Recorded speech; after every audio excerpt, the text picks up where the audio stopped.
Nam Vande Jagadguru.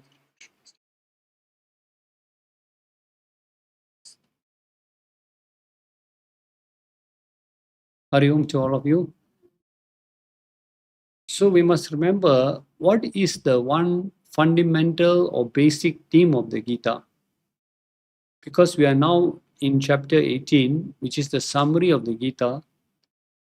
So we have to understand what actually is the fundamental teachings of the Gita. For that, we go back to chapter 3, verse 3. The seed of the whole Gita lies in that chapter 3, verse 3.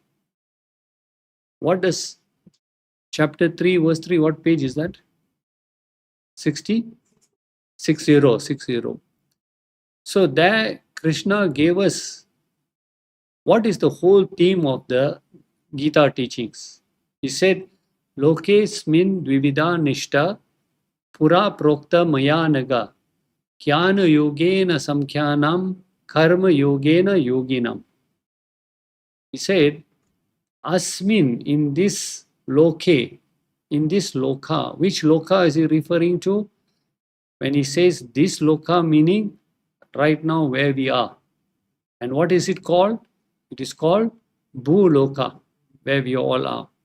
So he says, in this loka, asmesmin, the Lord says, I have given nishta, a path.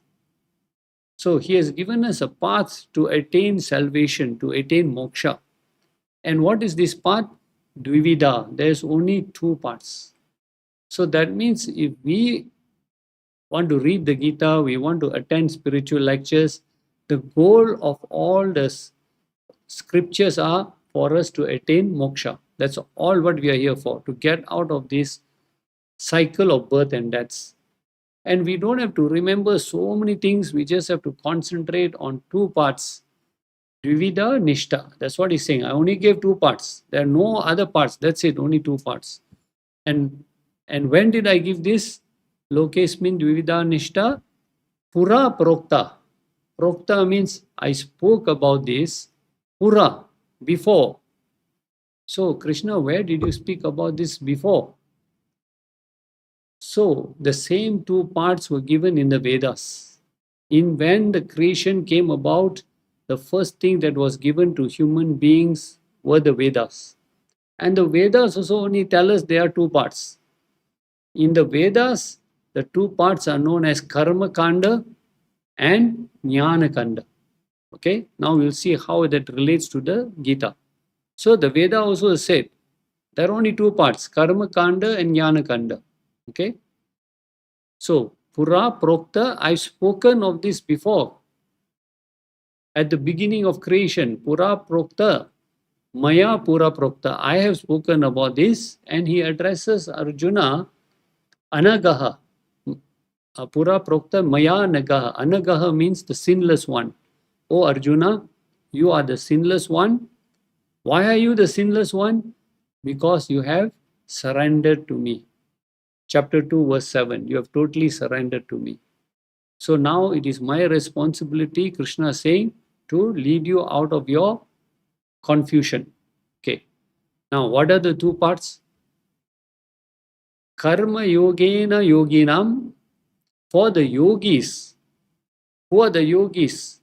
Yogis are not one who just because they wear orange robes, they are called yogis. Yogis means those who are active in life, those who have many responsibilities, duties, family, business, career, etc. For those people who are extrovert, I have given the path of karma yoga for them. This karma yoga is the same in Gita, which is given as karma kanda in the Vedas. There's no difference. Now, why have I given these people who are extrovert, who are involved in so many activities, family responsibilities, why have I given them karma yoga? Because since they are prone to action, how by performing action with the right attitude, they can purify the mind. They can remove all the impurities. Ego, greed, anger, jealousy, etc. So karma yoga is two words. Karma means right action. Yoga means right attitude. So for these people, since they are active people, they have many duties, responsibilities. I want to teach them how, through the right action, with the right attitude, they can purify themselves. And then he says, for the other group of people, Jnana Yogena Samkhyanam. Who are the Samkhyanam? Samkhyanams are those who are inward, who are not outward, but they have reduced their activities. They are more interested in reading the scriptures, they are meditation, they like to reflect on the words of the scriptures. For those people, I've given them Jnana Yoga. Okay? Now, very important to understand, it is not two separate parts, because it is Karma Yoga purifying the mind. When the mind is purified, it has less interest for worldly activities. You tend to cut back on all your social and your material pursuits. Why do you cut back on your social pursuits? Not because less people are inviting you. They're a very boring person. He comes only, he talks about Gita. Better don't invite him for parties. No. Because you yourself see that there is no value in all those things. You have realized that your path is different. By engaging in so much of material pursuits, social pursuits, you are not going to get anywhere. You have no more attraction for these things. So there's a natural tendency to cut back and spend more time in reading scriptures, meditation, reflection, etc. Then Krishna says, when you reach that path, then I prescribe for you Jnana Yoga path. What is Jnana Yoga? Sravanam, Mananam, Nididhyasanam. Listening, reflecting, and applying that into your life, which requires a study of the scriptures. And Jnana Yoga is the same as what you call Jnana Kanda of the Vedas. So Karma Kanda of the Vedas is Karma Yoga of Bhagavad Gita. Jnana Kanda of Vedas is Jnana Yoga of the Gita. What did Krishna come for? He said in chapter 4, I came to re-establish the knowledge which I gave at the beginning of creation. In chapter 4, he said that. So because people are practicing spirituality less and less, I came back because I gave Vedas at the beginning of time for human beings to guide them on the right path, but they wavered away. So now I've come back to establish. But what he has done, he has taken the Vedas, which run into hundreds and thousands of verses. He has condensed the teachings and given us in a simplified form of Bhagavad Gita in 700 verses. So therefore, the fundamental theme of the Gita is learn Karma Yoga, understand Karma Yoga, practice it, understand Jnana Yoga, practice it, and you will attain salvation. So that brings us back to our chapter 18, where all this is being summarized now. Okay, and we saw in the last week class, verse 19, where Krishna summarized everything and said there are three main topics which he's going to discuss. And what are the three main topics? Verse 19, chapter 18. Jnanam karma karta. Karta is the doer. Okay? Karma is the action which the doer performs. But in order to perform that action also, you must have the right jnanam also. So, karta, karma, jnanam. And what did Krishna say? These three factors are guna bedata. They each of them have three types of variations. There is a Sāttvic karta, there is a Rājasic karta, there is a Tāmasic karta. For karma also Sāttvic, Rājasic, Tāmasic. For jnanam also Sāttvic, Tāmasic, Rājasic. Sāttvic, Rājasic, Tāmasic. Now, let us start first with the karta. If the karta is pure, that means the doer, his mind is pure. How did his mind become pure? Because he followed the path of karma yoga, he purified himself. Okay? When the karta is pure, what type of knowledge will he pursue? Will he pursue Sattvic, Rājasic or Tāmasic knowledge? Sattvic knowledge. So the Karta is Sattvic, pursuing knowledge which is Sattvic, therefore his actions will be also Sattvic. So Krishna wants to now tell us all the three variations, because why? We should know then which is the right path to choose. If we want to attain salvation, we should know that I must be a Sattvic Karta, I must get Sattvic Jnanam, and I must do Sattvic Karma, actions. And I must avoid the Rājasic and Tāmasic ones. Okay? So with that understanding, we now go into the verse 20, which we discussed last week also. What was the basis of verse 20? First, he wants to tell us what is Sattvic knowledge. Okay, what is that right knowledge which we all should cultivate, that understanding, the right knowledge. He says that by which one imperishable being is seen in all beings, undivided among the divided. Meaning, this Sattvic person, he sees the variety in creation. He realizes that there are differences in creation. But he does not interact, he does not judge the creation based on the different size, shape, colors, gender, etc. He sees that oneness in that whole creation. So this verse is also quite connected to chapter 5 verse 18. If we go back to chapter 5 verse 18. To have that one vision among the divided, the division that you see, you don't see the division, but you see that one unity which is there in everything in creation. So in chapter 5 verse 18, what did he say? A Pandita. Who is a Pandita? A Pandita is one who has attained spiritual wisdom and has the right vision of the world. What is the nature of this Pandita? Sampane, he is endowed with Vinaya, humility. So, another thing is he has Samadarshana. Samadarshana means equal vision. Now, here equal vision again does not mean with the physical eye. Here equal vision means he sees the world and judges on the intellect, based on his intellectual understanding of the world. Okay. What does he see? So here he mentions Gavi. Gavi means a cow. Hastini means elephant. Suni is a dog. Swapake is a dog eater, or one of the lowest classes of people. And Brahmane is one who is endowed with higher knowledge. So now he's seeing all this.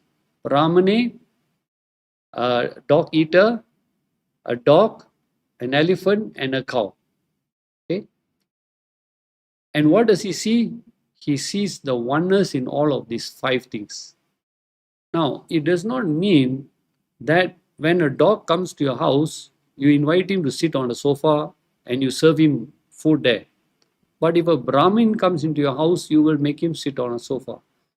You see the differences in the people or creatures, but that love that you have for them is equal. It is not different.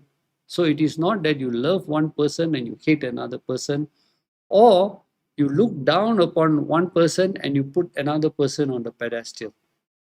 You will transact with the people accordingly, but your feelings, your love, your compassion, your humility is the same for all. You will not make somebody inferior or make somebody superior or inferior. Okay. So this is called the equal vision. The Pandita, he has this equal vision. Okay. Now, what is the biggest benefit of such a vision? Here we are talking about chapter 18 verse 20, which is same as what we saw in chapter 5 verse 18. That oneness of vision, what is the biggest benefit of that? I told you all this last week. What is the biggest benefit of that equal vision? Which is not easy, because, so what is the biggest benefit?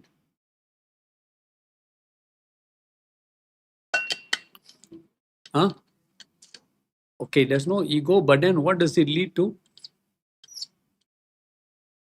no likes and dislikes. You don't divide the world into raga dvesha. I like this person, I don't like that person. This person I will respect, that person I won't respect. To you, everybody is equal. So there is no division in your mind. Everybody gets equal treatment, equal love also. There is oneness. That is the biggest advantage for such a single vision. Okay, Sāttvic vision. It is a unifying vision. Okay, there is no raga dvesha. Okay, so that is Sāttvic vision, Sāttvic knowledge. Now, what about Rājasic knowledge? So, verse 21, it tells us about Rājasic knowledge. So, what is the Rājasic knowledge? He says, Tat jnanam, that knowledge by which one veti recognizes or apprehends sarva bhuteshu, all the beings. Here meaning pratakvena, meaning different shapes, sizes, colors, gender, race, religion. This person looks upon all this in the creation. And what does it create? When you start looking at creation as the differences, it creates raga dvesha. So this person sees differences. You know, as it is, when you, first of all, you see people, you divide between male and female. Then you have different response. Then you ask a person his name.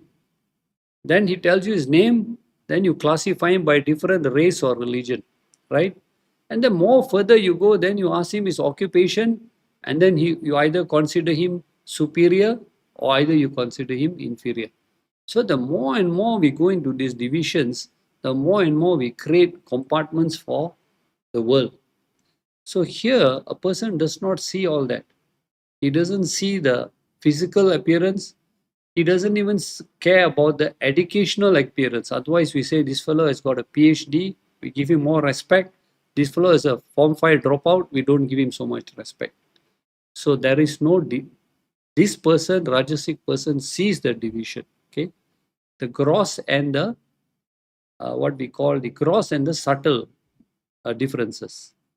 Now, but the strange thing is, although Krishna calls it jnanam, he calls it Rājasic jnanam, in reality, is it jnanam? Is it knowledge?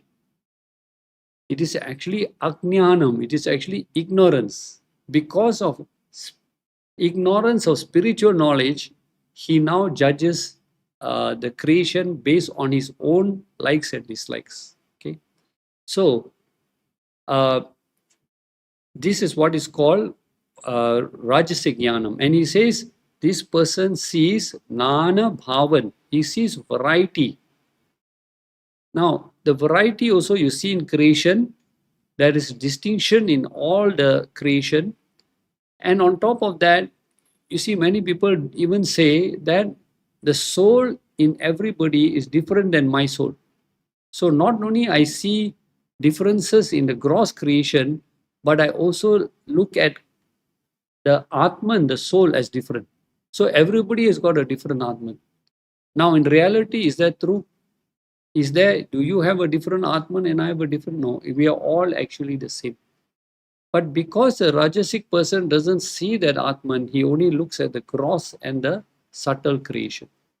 So the Krishna says here, Vidhi, know that such a kind of knowledge where you only look at the differences, it is Rājasic knowledge. Okay, and again, the disadvantage of Rājasic knowledge is it creates raga dvesha, likes and dislikes. Okay, and then you operate with the creation based on your likes and dislikes. Okay,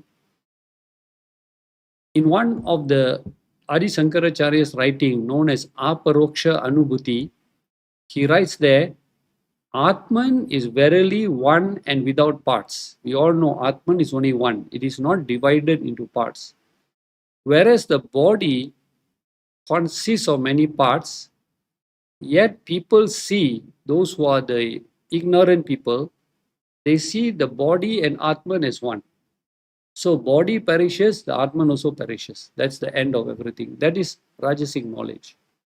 So Shankara says, what else can be called ignorance but this? So now another thing we must consider.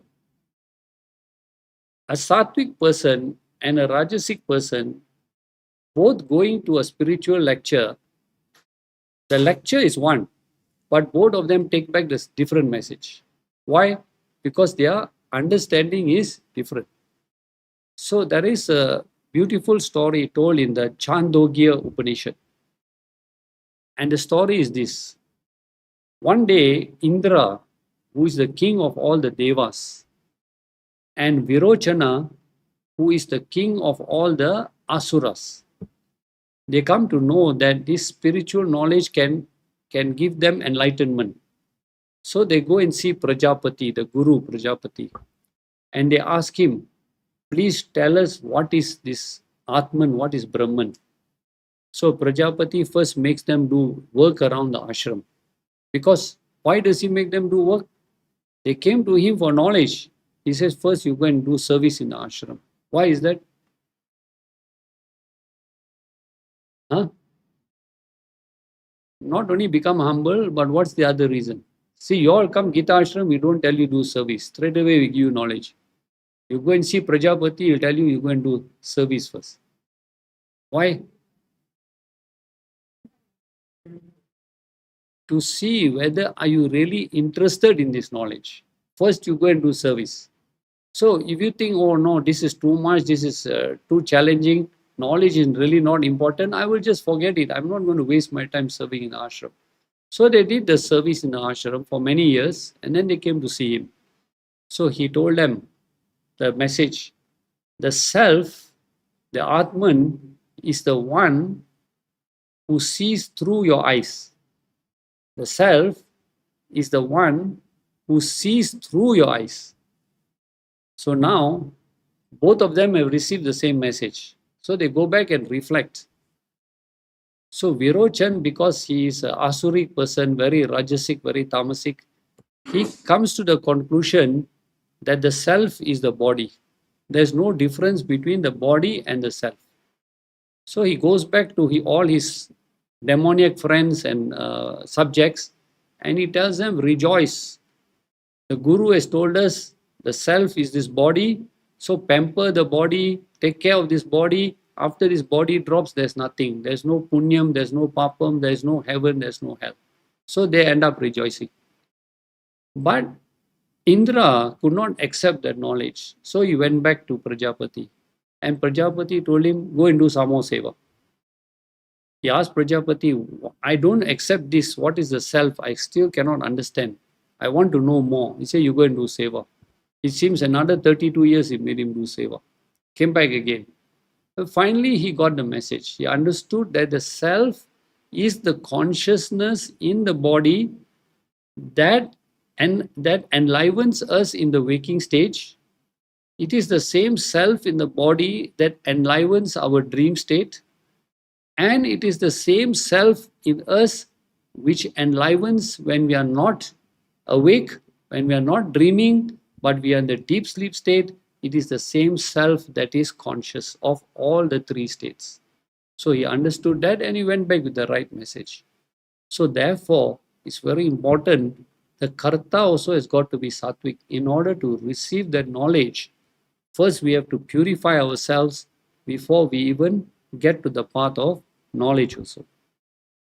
So now, what is Sattvic knowledge? What is Rājasic knowledge? We've been told. Now the next verse 22, Krishna tells us about Tāmasic knowledge. Now do you see one word which is missing there in verse 22?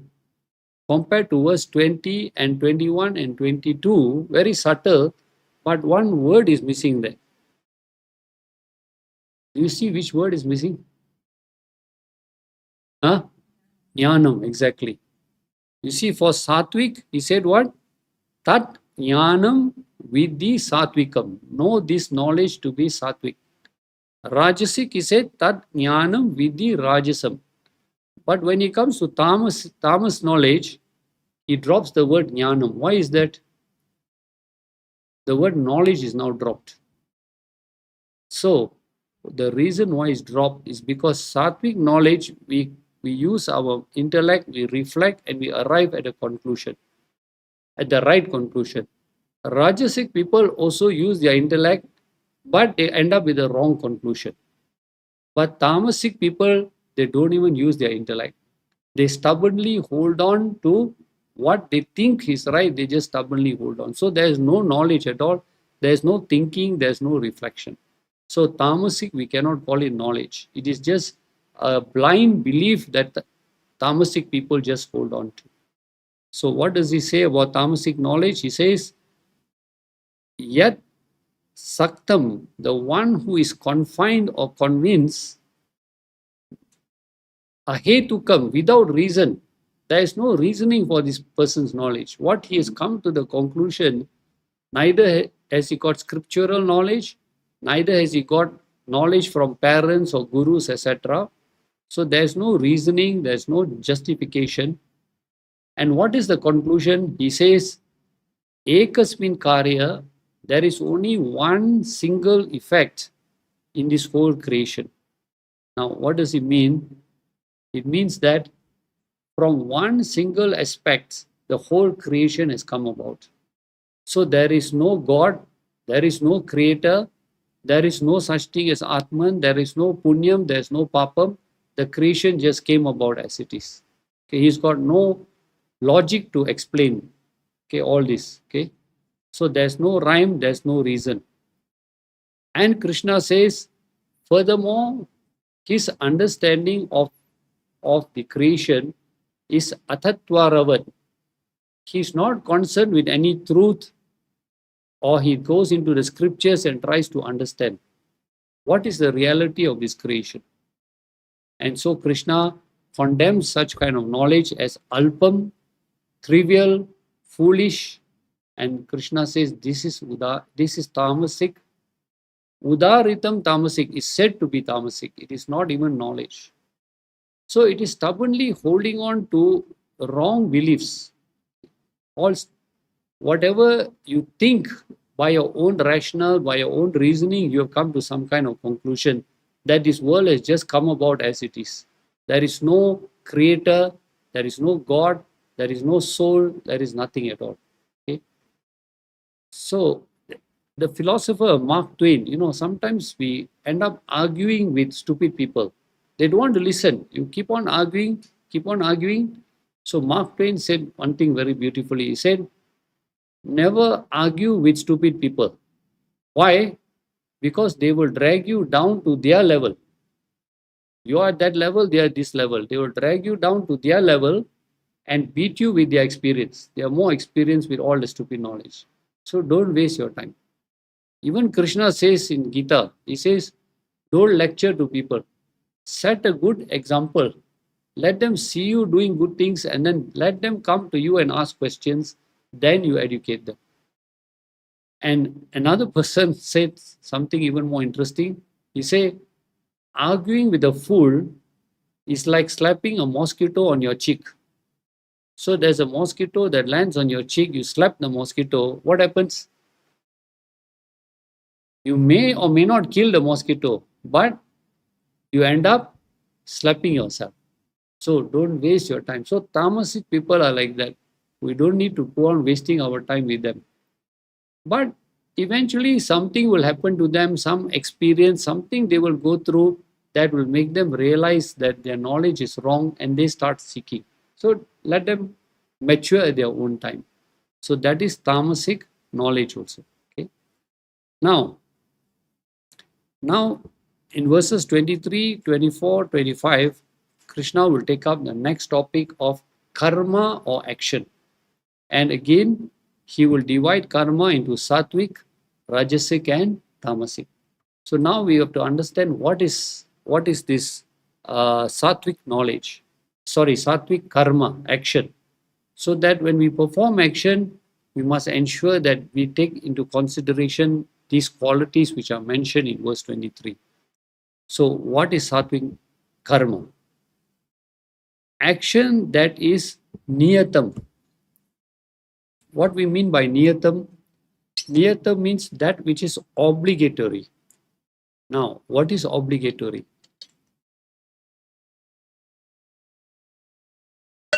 What do we mean by obligatory? all of us have got different obligations in life. Okay, some are bachelors, some are married, some are retired. We have all got different obligations in life.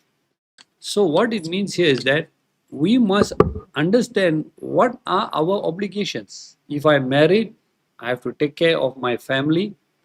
If I'm working in a job, I've got to ensure that I work responsibly for the company. So all of us have got different obligations. Now, when I say, or when Krishna says that action is obligatory, what does it mean?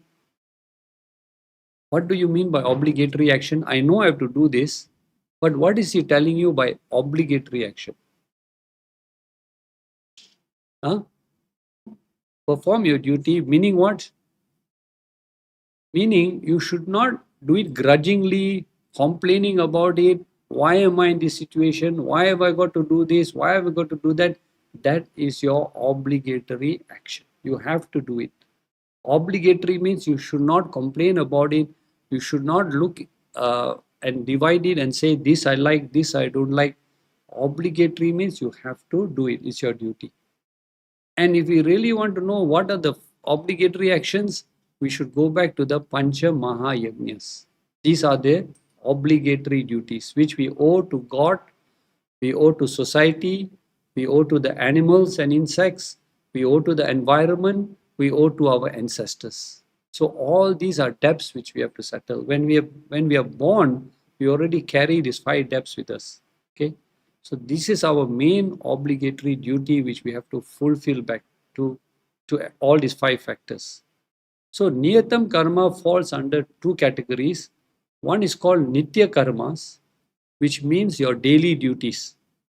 And your daily duties will change according to your age. As you age, you go through different phases of life. And your daily duties will change according to place. If you're in a home, you got different duty. You're at the workplace, you got different duties. So these are called Nitya karmas. And then the second type of obligatory duty is called Naimitika karmas, which are actions performed on certain occasions. Like when a new child is born, there are certain prayers you have to do. There's a marriage ceremony, there are certain prayers you have to do.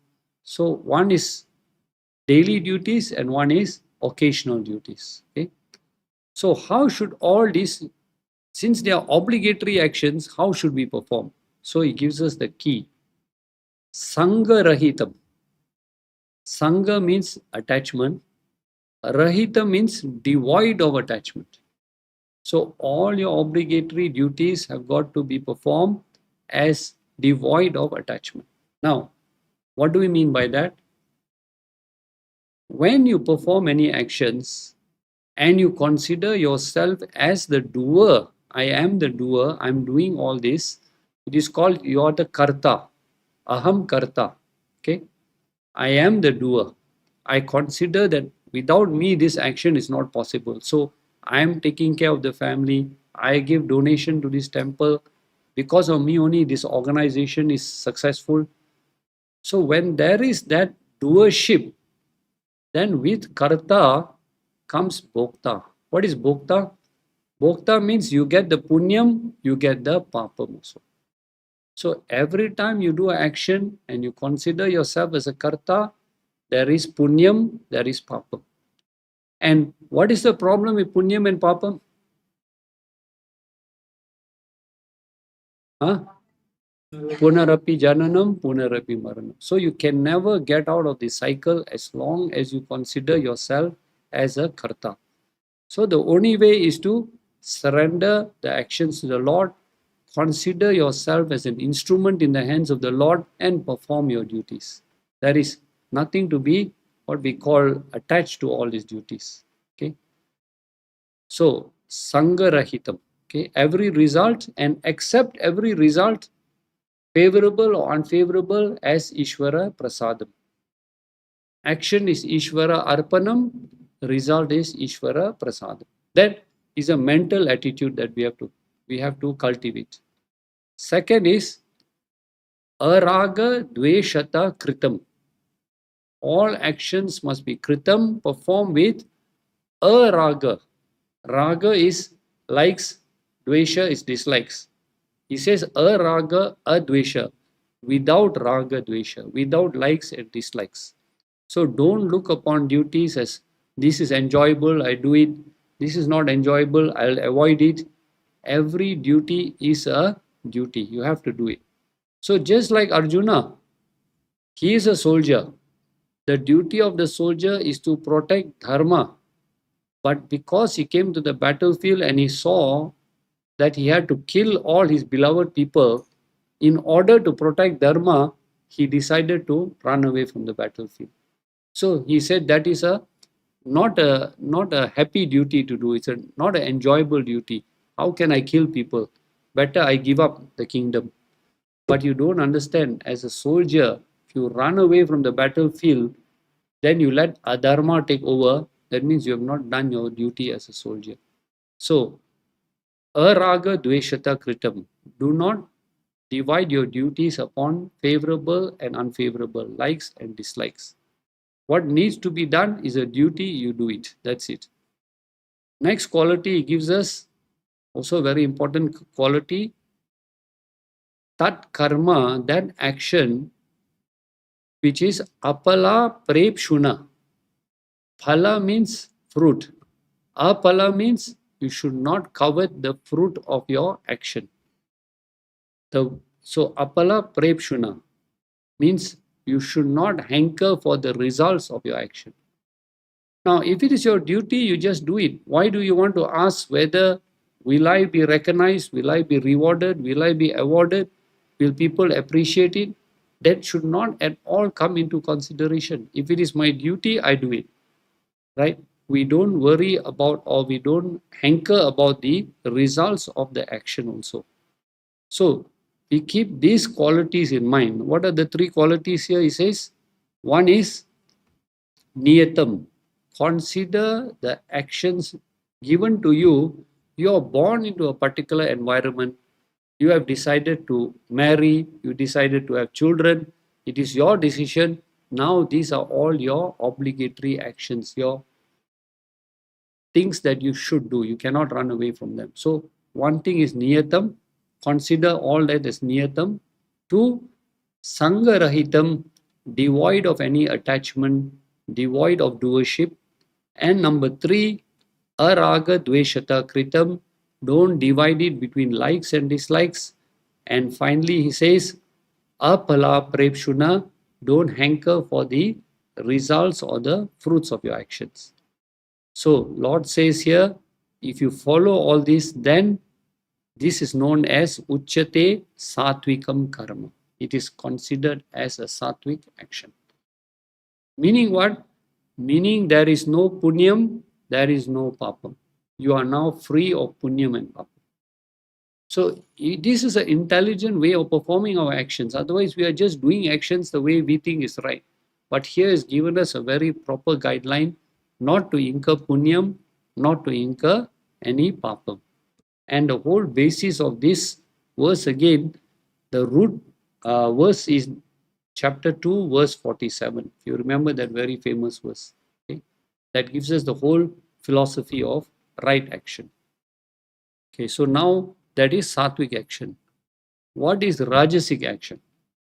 Completely opposite to Sāttvic action. So that's why the word tu is used. In verse 24, you see the word tu. It means Rājasic action is totally different than Sāttvic action. Totally opposite. What is Rājasic action? First of all, the quality or the aspect of Rājasic action is, the first word he uses there, kamep suna. So this word kamep suna is a very interesting word. It has two words in it. One is kama. What is kama? Desires. The second word is ipsu. So kama, ipsu is combined together, becomes kamep suna. Kama is desires. Ipsu is, see, we all have desires, right? So should we just do all actions without desires? Is it possible to do all actions without any desire? So he says the Rājasic person, kamep suna means having desires, but the word ipsu means obsessed with those desires. So not just having desires, but he is obsessed with those desires. And what are the desires? So before I do the action, I want to know, is there any benefit? What is my benefit in this? Am I going to get a reward? Am I going to get recognition? Am I going to get some result? Now, we all want result. We don't see, if I open a business, I want to make profit, right? But if you're only obsessed and obsessed with profits, then that is what Krishna is saying. Don't be obsessed. You set a goal, you set a target, then you do your action and surrender the result to the Lord. If your karma is favorable, you'll get the right results. If your karma is unfavorable, you won't get the right results. But this person is obsessed with results. So, and therefore, when he's obsessed with results, second problem here is saha ahamkarena.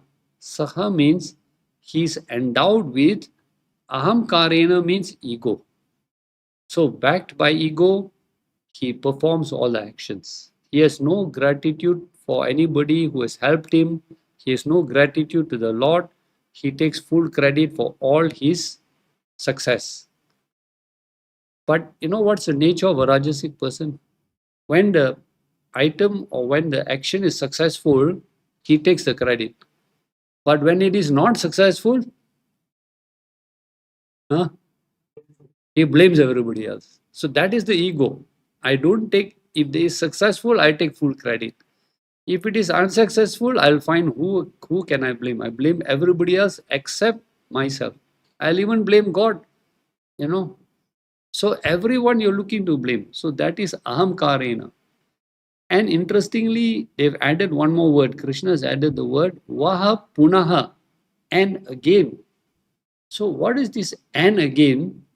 According to commentaries written by different scholars, they mean that this word and again means not only is he egoistic and seeking the fruits of his action on material side, on the worldly side, but even on spiritual side also he doesn't let go. So when he does prayers, there is some expectation of some reward. So everything, not only worldly things, but spiritual things also, whatever action he performs, there is some expectation of rewards. And there is always the ego of doing. Just like we give dhanam, we can give with ego or without ego. So ego is there, then I want to make sure I go and tell everybody that I've given so much of money. So it applies in both material side and also on the spiritual side also.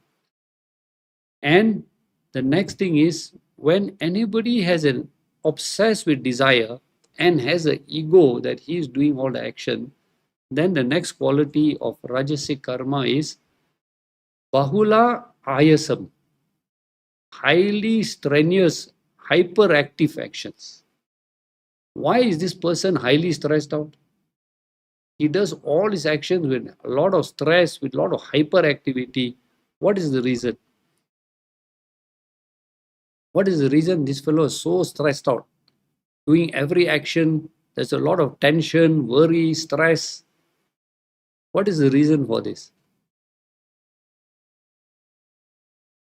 Because he's so obsessed with the results. He wants the result. So by hook or by crook, he will find a way how to do it. And constantly, because he's so obsessed with the result, he's always wondering, will I get it? How will I get it? And if he finds there's an obstacle to his goal, then he might use even illegal ways. He might destroy other people. He might trample over other people just because he's obsessed with that desire. So it's danger. Having a desire is one thing. And Krishna talked about the 3 types of desires in chapter 3. Do you remember? What did he say about Sattvic desires, Rājasic desires, and Tāmasic desires? You remember? Use 3 examples. Sattvic desire is like smoke covers a fire. You remember that? So it is easy to blow away the smoke and you can see the fire. Fire represents our intellect. Rājasic desire, he says, is like dust that covers a mirror. You have to put a lot of efforts to wipe away these Rājasic desires. A lot of effort is required. And the Tāmasic desires are the worst. He says that is like a fetus covered by a womb, right? So that is what we call desires of the flesh. Those are the most difficult desires to get off. So here also, when we are obsessed with desires, then it creates a lot of agitation, frustration, and worse is if you don't get what you want, it results in anger. Okay, in anger. So that is a hallmark of Rājasic action. So the Lord says, when actions are performed with this kind of attitude, it is known as udaridam. It is said to be a Rājasic. So in Sāttvic actions, there is spiritual growth. There may be some material growth also. Okay, there is spiritual growth, there is material growth. In Rājasic action, there is no spiritual growth, but there will be material growth. In Tāmasic action, why no spiritual growth? Why no material growth? Why both also not there? Huh? No action, because Tāmasic fellow doesn't want to perform action. But yet, Krishna gives a category of what is Tāmasic action again. So the question we need to ask ourselves, Tāmasic person doesn't perform any action. But when he is forced to perform action, then this is the outcome. If he has to do anything, then sadly this is the outcome of a Tāmasic action. Okay. So what are the qualities of a Tāmasic action? Lord says, tat karma, that action which is arabhyate, which is undertaken. Undertaken what? Anapeksha, without any consideration. Consideration of what? Anubandham, what is the consequence of the actions? Now see, Sāttvic person, he just looks upon his action as a duty and he does it. He doesn't get obsessed with the results. Rājasic person looks at the results, then performs the action if there is benefit for him. Tāmasic person, he just goes ahead and performs the action without considering what is the outcome of the action and the consequences of the action. So the consequences of the action here, because a Tāmasic person, will he perform good actions? He won't perform good actions. Will he perform selfish actions? No, but he will perform destructive actions. And he doesn't consider the consequence of his destructive actions. So what are the consequences? The first consequence he doesn't consider is chayam. Chayam means loss of reputation, to family name, to honor, to financial loss. So here roughly you can understand that Tāmasic people are those who are the drug addicts, the alcoholics, those who abandon their families. They perform this action without thinking of the consequences they are causing. So first is without thinking of consequences of chayam, loss, reputation, to family name, honor, financial loss. So it is the same if you consider a person like Duryodhan. He drove everybody into this war. Nobody wanted this war, but he drove everybody into it. Because of what? Because of one thing, was his greed to become the ruler of Hastinapura. So obsessed he was with that goal that he never considered the consequences of how many people were going to be killed. So such a massive war that happened where roughly 3 to 4 million people were killed. And in the end, he also ended up losing his life also. Okay. So chayam, without thinking of loss, reputation, family name, honor. Second, himsam. Himsam means, will this action cause harm to myself or to my family or to my loved ones? So without considering of any harm that may be caused, physical or health problems, etc., they don't keep that into consideration. Again, of course, we are thinking of alcoholism, those who are subject to drug abuse, etc. Or even using sarcastic words or what we call violent words or violent actions towards somebody that can cause hurt or physical hurt or even mental hurt also. Okay. Third is paurusham. Paurusham means, do I have the ability to do this action? So sometimes they just recklessly do whatever they want to do, but whether I should be doing this action. So that is paurusham. And finally, the last quality of a tamasic karma is moha or delusion, without any right thinking, without any analyzing, and without listening to advice from elders and guru, etc. So even people try to advise him, he just disregards everybody's advice. He doesn't care. He just do what he wants to do. So that Krishna says, Uchate Tāmasic is known as Tāmasic action, where there is neither spiritual growth, neither is there any material growth, but only destruction of that person and people around him. Okay. So now Krishna has completed 2 topics. What is knowledge? 3 types.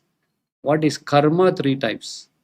Now he will take up what is karta, the doer, the 3 types of doer also.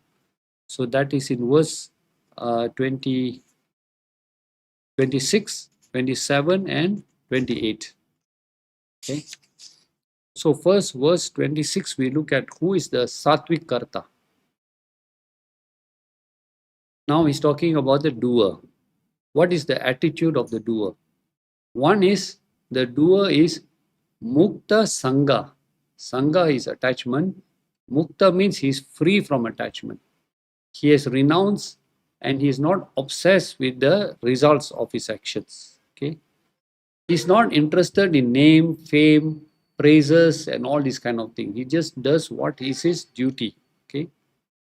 And he does not divide his duty into favorable and unfavorable. Okay. So, and the next quality is anahamvadi. Anahamvadi means the person is non-egoistic. He never considers himself as a doer, but always considers himself as an instrument in the hands of the Lord. And when you don't consider yourself as a non-doer, you're also willing to share the credit with others. So when there is success, you don't take all the credit for yourself, you share it with others. You realize that there are other people who are responsible to help you to succeed in this action, and also you recognize the what we call the grace of God also in your life, that you are successful in these actions also. And the third quality is dṛti utsaha samanvita. This is a very important quality which Krishna is going to give later again. Dṛti. Dṛti means endowed with the right fortitude and commitment. There must be commitment to your actions. So this person is endowed with that. You see, normally Tāmasic people, when actions don't go according to what they want, or Rājasic people, they'll end up blaming everybody. And one of the things that we all blame is on our karma. We say our karma is bad. So no matter what I do, everything seems to be failing. So why? So whenever we start any action, there are always obstacles. Always obstacles will be there. In fact, Shakespeare had a very beautiful line. If you read Shakespeare's Julius Caesar, he says one very beautiful line. In fact, I think he used to go for Bhagavad Gita classes, because a lot of his sayings have got a lot of spiritual meanings. So there's one particular saying he lists there in Julius Caesar. He says, the fault lies not in the stars, but in ourselves. You understand? The fault lies not in the stars, but in ourselves. So when things are not going right, who do we blame? We blame our stars. But is that correct? We go to the astrologer and then he tells you like, oh, your stars are not aligned properly. Then you say, oh, because of my stars, I'm not successful. But is it a correct attitude? So what is our relationship with what the stars are telling us? Huh? So what the stars are telling you is based already on your past action. As a result of your past action, there are certain things that are going to happen in your life. The stars are telling you what is going to happen in your life. They are not dictating what is going to happen in your life. You understand? Right? They are not dictating, and then you say, I must appease the stars so that things get better. But because of your past actions, the stars are telling you what is going to happen. So that's why he says the fault lies not in the stars, but in ourselves. It is we who have created the wrong actions, and now we are facing all these obstacles. So, in order to face these obstacles, the most important quality there is dṛti. You must have fortitude. You must have the commitment, the dedication to see it through. Otherwise, everything you start, you stop. You start, you stop. Everywhere you find obstacle, you stop. You will never complete the journey also. So, this dṛti utsaha samanvita means endowed with dṛti, with fortitude, not giving up until you have attained the goal. Okay, and you're aware very clearly that your prarabdha karmas will cause obstacles in your way. You have to face them. That is what you can do. Okay, so when we look at, for example, even the great people like Lord Rama, one day he was told by his father that you'll be crowned, tomorrow you're going to be crowned the king of Ayodhya. And the next day he was called, and then the father told him, now you'll be banished 14 years into the forest. One day you're supposed to be crowned king, the next day you're told you're going to be banished 14 years. But yet, you know what he said? When he saw his mother crying, the people around him, his subjects all crying, how Rama, you're going to go 14 years into the forest? He said one statement, Durlabha hi sada sukham. Sukham, to be happy, sada sukham, to be always happy, is durlabha. Durlabha means it is impossible for anybody to be always happy.